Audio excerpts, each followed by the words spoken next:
Hello and welcome. My name is Lauren, and today's practice is focused on cultivating compassion for yourself and sending compassion to others in your life and out into the world. And if you're joining us as part of our Finding Inner Peace, even in the Chaos series, this is practice number 3. You can certainly view it as a standalone practice or head to the start of the series to follow kind of the arc of the process that we are taking on this journey and on this particular topic. So let's jump into it.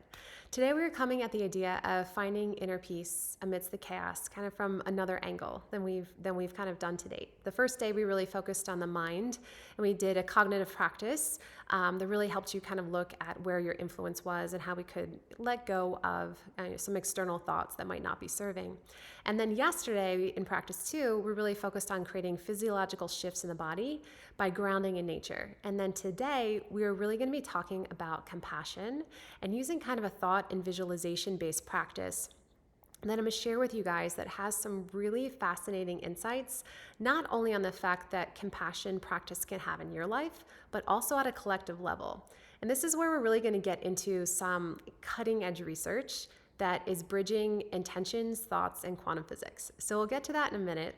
But first, I just want to start with what is compassion? And so when I actually looked in the dictionary for this description real quick to truly see what is the true definition, it actually uses the word consciousness, which I thought was kind of neat. So compassion is sympathetic consciousness of others' distress together with a desire to alleviate it.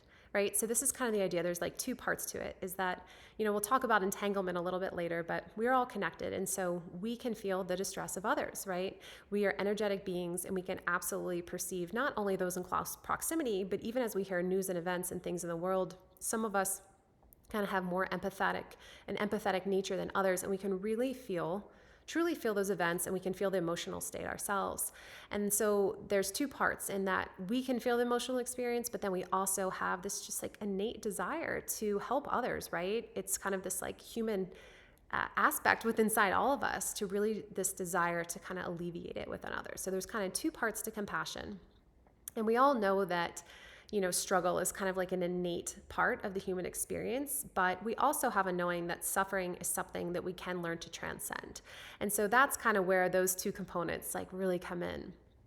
And while compassion is a natural quality of the mind, showing compassion towards yourself and others is really a skill that you need to cultivate over time. It's kind of like we talk about laying neural networks in the brain.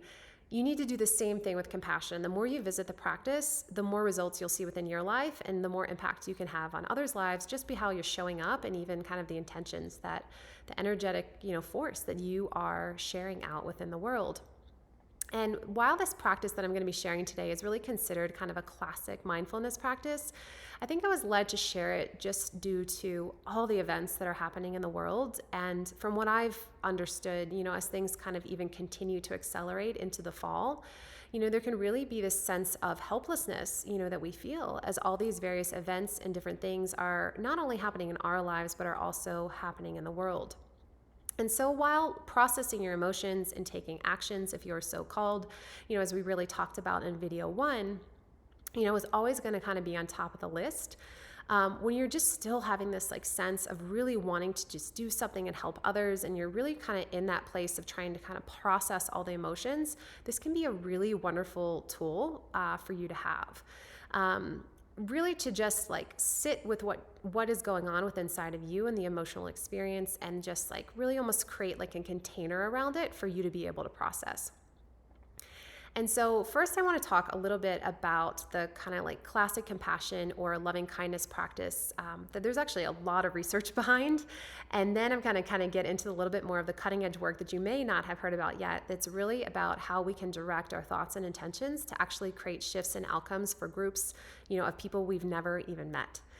So compassion, or it's called Metta or loving kindness practice, is kind of a classic Eastern practice that has now been studied here quite extensively in the West.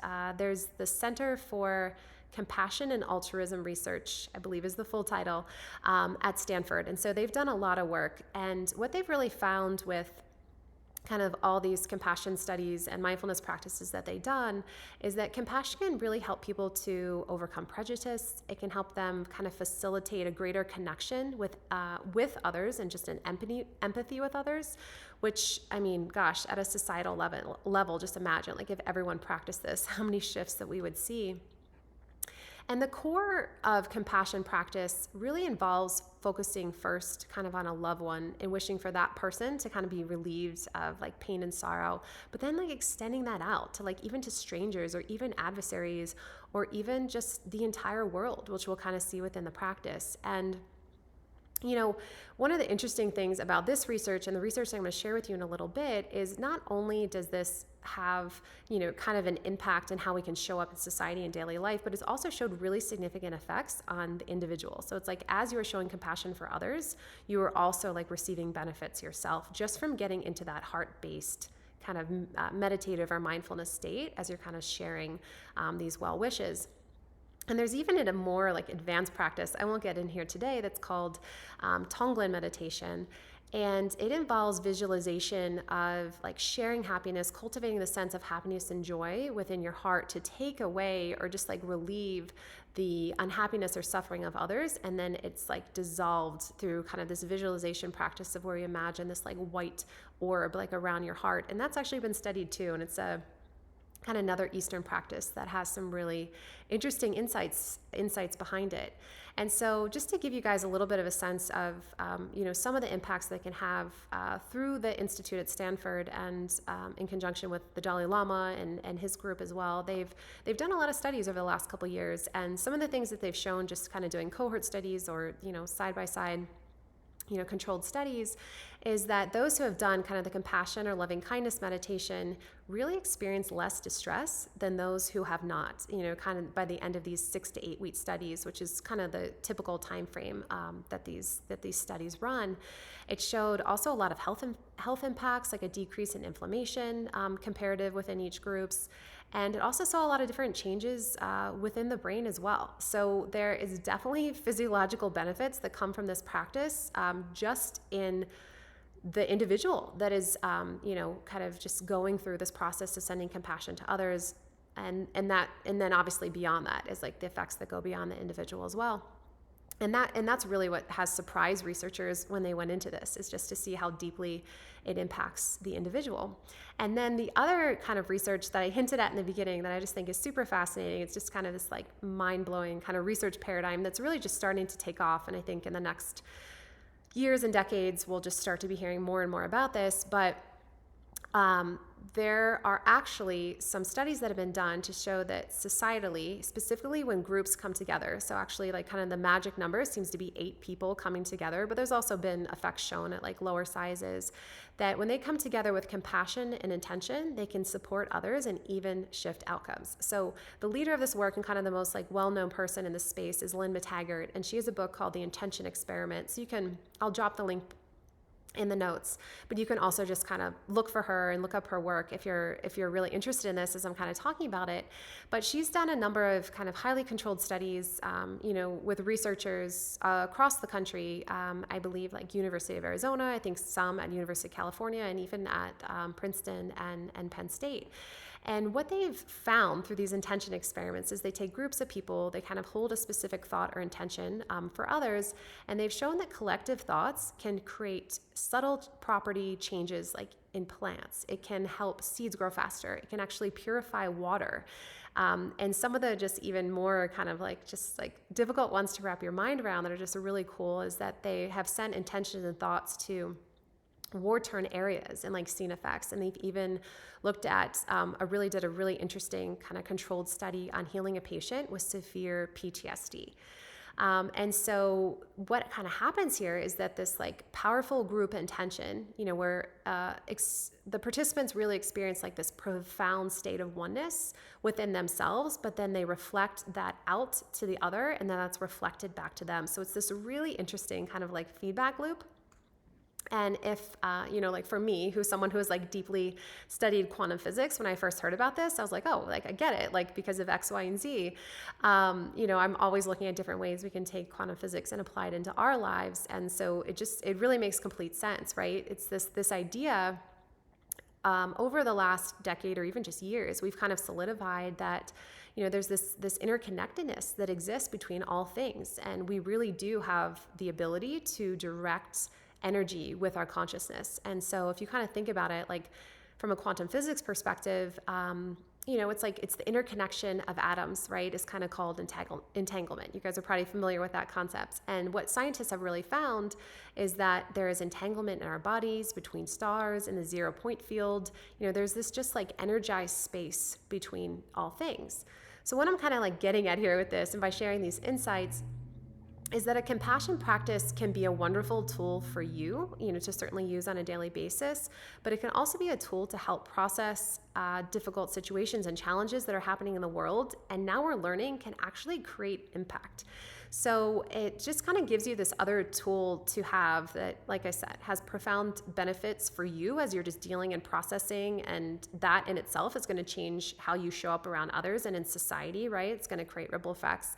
But what we're still kind of just really deep in learning as well is just this process of like entanglement with our thoughts and intentions. And we have now like really solid evidence that through our thoughts, we can actually create shifts in the world. So there's just a lot of really amazing benefits that can happen here. And I wanted to just start by sharing all of that research with you guys, kind of the more like traditional research that's kind of been done on it from a meditation and mindfulness perspective, but then some of this really more like cutting edge research that's kind of bringing together quantum physics and the contemplative practices.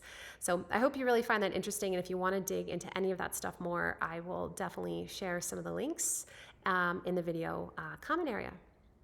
And then before I get into the practice, I did just wanted to, I guess, just be really clear as well, is that when I'm talking about this practice, and I mentioned this, I guess, at the beginning as well, is that doing this compassion practice isn't meant to suppress your feelings or not encourage you to go through the process of, looking at your emotions and processing them as events in your life happen or out in the world. And it certainly doesn't mean we're meant to ignore anything that's kind of happening in the world. It's just giving you another tool that you can really apply in these situations that can create profound shifts. You can even just think of it, I kind of had this analogy pop in, is you can kind of think of this like soothing balm, right? To just kind of help you when you're kind of in the midst of like processing. So there's a number of guided practices out there that I'll kind of link below. My absolute favorite app, and probably a lot of you know this if you work with me, is Insight Timer, if you're ever really kind of looking for some just high quality, guided mindfulness or meditation practices. But I'm just going to walk you through the simple practice right now. And I'll drop a PDF kind of in the links as well that I've created that just walks you through it. So you don't have to come back and watch this video multiple times. You can just kind of do a quick read of it. It's actually a wonderful practice you can do any time of day, but it can be particularly helpful at night if you're kind of having a lot of thoughts or concerns or situations coming up about an event. You can just kind of like go through this process just to be able to kind of give yourself an anchor to be able to release them. So the practice I'm going to walk you guys through is kind of just like the classic loving kindness practice, and it just has a couple of different steps. You can do this in a couple of minutes and maybe even put on some music and just make it a relaxing situation. You can shorten it, extend it, like there's many different angles and ways you can kind of look at this. And the whole kind of just basis of the practice is that you're going to choose a number of statements, and there's a whole bunch of different like forms of the way you can do the statements, and once you hear them you'll kind of get the idea. But you kind of just decide on 4 or 5 statements that you're going to use. And then you walk through a process where you cultivate compassion within your heart, and you send that compassion to yourself kind of by repeating these statements. And then you're going to send them out to various groups of people. So the phrases that I'm going to share with you guys today are, may I be happy and healthy. May I feel connected and calm. May I be free from suffering, and may I live in peace. So what you're going to do is you're just going to take a couple deep breaths. You can do this sitting down, or you can be laying down as well. You're going to take a couple deep breaths and really center. And you're just going to take yourself through a process. You can put your hands on your heart, but you're going to take yourself through a process of bringing compassion, right, into your heart. You can imagine something or someone that you love, to just kind of get yourself into that state. And you're just going to sit there, hands on your heart, and just really breathe deeply and kind of just have that feeling, right? And then you're just going to simply repeat to yourself. It can be out loud or in your head. May I be happy and healthy. May I feel connected and calm. May I be free from suffering, and may I live in peace. And then you're going to kind of bring in another layer of visualization to this exercise. And so for the next round, you're going to be sending this compassion out to others. And so what I want you to do is next bring in just kind of a visual images of all your family and friends. So all the people like really directly closely in your life that you'd want to send compassion to, and kind of bring them into your heart or hold an image of them in your mind's eye. And then you're going to repeat the statements for them. You're going to say, may you be happy and healthy. May you be connected and calm. May you be free from suffering, and may you live in peace. And then you can just kind of sit there and hold in that state or breathe or whatever it is. And then you're going to continue kind of adding layers on this. So the next thing you're going to do is you're going to think about everyone in your community. So these can be just people like you know, but maybe don't know really well. So like maybe they're your postman or the teacher at your child's school, or anyone that's just kind of in your broader community. And you're again kind of hold them in your heart or in your mind's eye, and you're going to repeat the statements again. And then there's another layer kind of here you can add in or choose to add in that I think a lot of people find really interesting. And when I think about really creating shifts in the world is really one of the most helpful things that we can learn to cultivate is compassion for others that we don't necessarily agree with. And so there's a layer of this practice that you can add as well, which is kind of in the traditional practice talked about as focusing on your adversaries, but I just like to think about it as you can add kind of like a layer of the practice where you imagine or hold in your heart specific people, or maybe even a group of people that you have a different perspective on, or that maybe you're having a difficult time with. And you kind of hold them in your heart and you send compassion to them as well. And then the last layer of this practice, which is probably my favorite, is then you kind of step yourself up and you really look at it from an incredibly broad perspective. And so what I like to do is I like to imagine myself standing like in space, looking down at the earth, and then you can send these phrases to all of the beings on the earth and on the planet. So you're literally sending this compassion to like every single being on earth. And then you repeat the 4 statements, which are, may you be happy and healthy, may you be connected and calm, may you be free from suffering, and may you live in peace. And as I was kind of mentioning about the phrases that I shared here, you're more than welcome to use those, and you can even tailor them as you want, as long as you're kind of holding, a similar, approach in that may I be or may you be, right? And you can kind of choose your own phrases, and there's lots of different ones that you can kind of find online, and just to give you some other different options and things that might be a little bit more relevant to your situation, or specifically the type of compassion that you're wanting to send on, to someone else. If it's someone who's really struggling with an illness, or maybe it's an event across the world, and you really want to be a little bit more specific on the intention behind the compassion you are sending out. So I will share a PDF version of this in the notes, and actually in the new bedtime set that we have coming out for kids, hopefully we're going to be launching it in the next month, but there's actually 2 compassion practices in there. We actually teach this practice, this loving kindness practice to kids, and then we actually have another compassion practice that is kind of about how to cultivate that feeling of compassion within your heart to impact a loved one. And so if you're interested in teaching any of these practices to your kids or any kind of young ones in your life, you can keep your eye out for that set that's going to come out as well. And then other than that, guys, that's it. That's it for this practice today. And I hope you guys find this one just, again, we're looking at this, we're really kind of taking this series as we're kind of having and covering these different angles. And so I really want you to think of this practice as one of those practices you can have in your toolkit to be able to kind of pull out to, again, help you process emotions, to kind of help you with that feeling of helplessness that you have. And then if you want, dig into the research and really start to see how your thoughts and intentions not only can impact yourself, but can also impact others. And I have a feeling some of the videos I'll be doing in the future will be getting more into that topic in particular. So I hope you guys have a wonderful day. I hope you enjoyed this video. And as always, feel free to send us any questions that you have about this practice, or connect with us on social media or email or all the places we have listed below. Thanks.